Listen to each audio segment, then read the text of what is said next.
Given the general disarray of Star Trek these days, it can't help but feel that the franchise is a bit lifeless.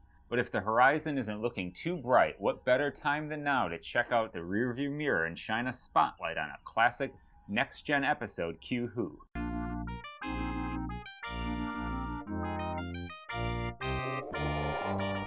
Q Who premiered in May 1989 during the series' second season. It marked the first on-screen appearance of the Borg and Ensign Sonia Gomez. But it's probably better remembered for the Borg. Writer Maurice Hurley had designed them to be an unbeatable foe for the Federation, the adversary that the Ferengi had failed to live up to be. The very depth of perversion!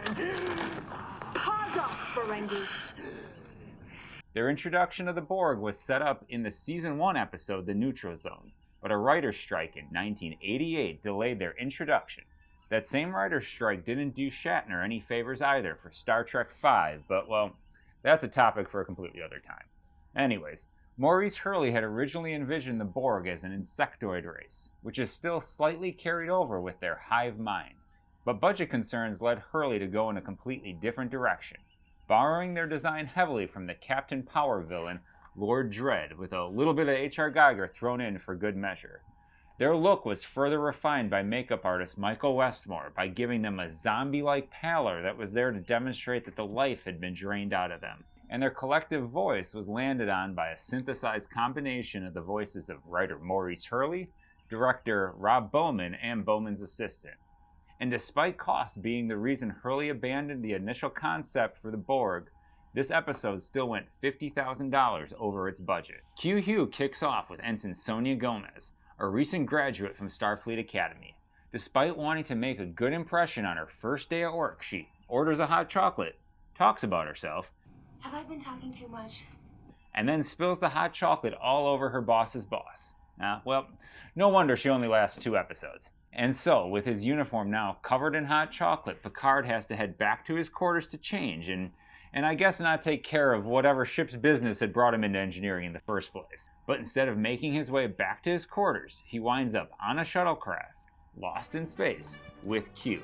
Instead of the sensors on this 24th century starship doing the job, it's the intuition of the bartender and the ship's counselor that alert the crew of the Enterprise that their captain and an entire shuttlecraft is missing. Is there anything unusual happening? No, Guinan, nothing out of the ordinary. As the crew is searching for their missing captain and shuttlecraft, Q decides to whisk them both back to the Enterprise, where he and Picard are now in 10 forward with Guinan.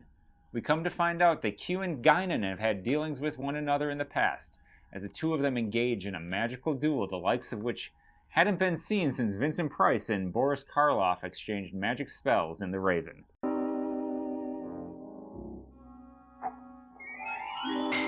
Q states that Guinan is an imp, and where she goes, trouble always follows.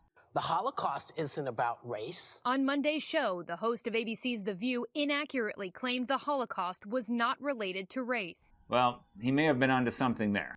When Riker and Worf arrive, Q can't help but taking some jabs at them before getting down to business. Oh, the redoubtable Commander Riker! And Microbrain. Growl for me, let me know you still care. He states that he wants to join the crew of the Enterprise after being kicked out of the Q Continuum. Picard rejects the offer, calling Q The next of kin to chaos. which I have to admit it's a pretty cool nickname, but Q's having none of it, and he hurls the Enterprise 7,000 light years from their current location. Q leaves, and Guinan tells them that they should head back. Not to go down this rabbit hole, but when they found Guinan in Generations, wouldn't they have figured out then that her Elorian people were refugees and what had happened to them? My people encountered them a century ago. They destroyed our cities, scattered my people throughout the galaxy. They're called the Borg. Protect yourself, Captain, or they'll destroy you. Well, whatever. In 1989, nobody knew about that crap. Anyways, Picard decides to do the Starfleet thing and stay to do a little exploring. But the planet they discover is abandoned, having had its technology carved up and out of its surface. A Borg cube then approaches and a single drone beams into engineering. The Borg drone doesn't respond to the captain and easily dispatches a security guard.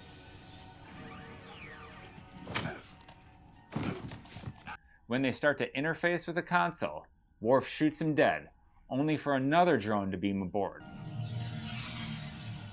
This one is impervious to Worf's phaser fire. It continues to scan, takes some parts off the dead drone's body, and leaves.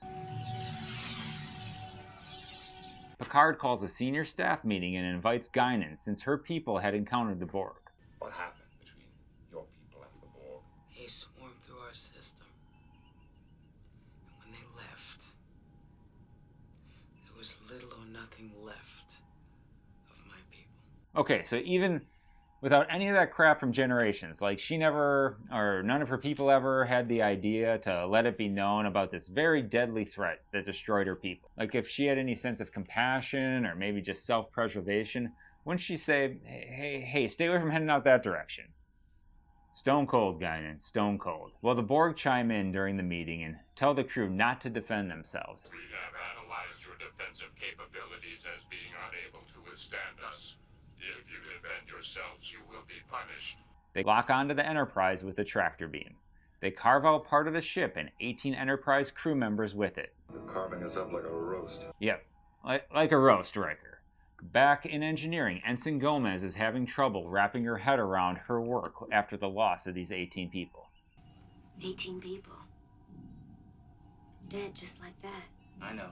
Just put it out of your head. And just to think, yesterday she was just hanging out, spilling hot chocolate. By this point in time, though, the tone has shifted in the episode. That optimistic and playful tone earlier on has been replaced by real fear in the crew of the Enterprise. They have to be thinking, maybe Q was right.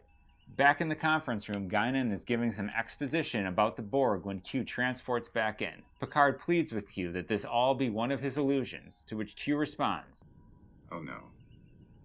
This is as real as your so-called life games." Man, John Delancey is just killing it in this episode.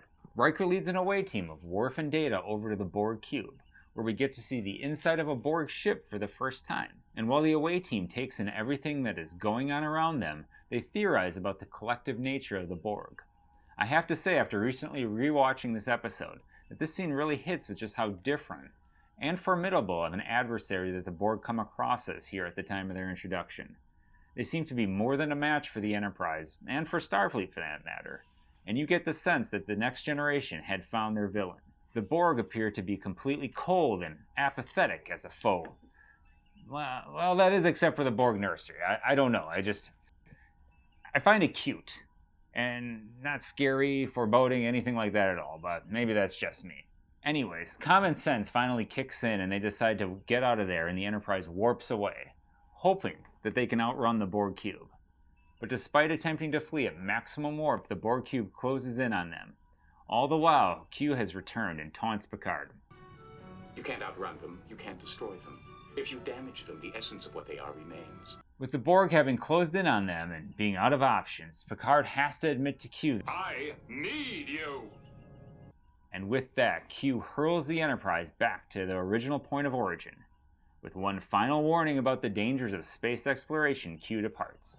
If you can't take a little bloody nose, maybe you ought to go back home and crawl under your bed. It's not safe out here. It's wondrous, with treasures to satiate desires both subtle and gross. But it's not for the timid.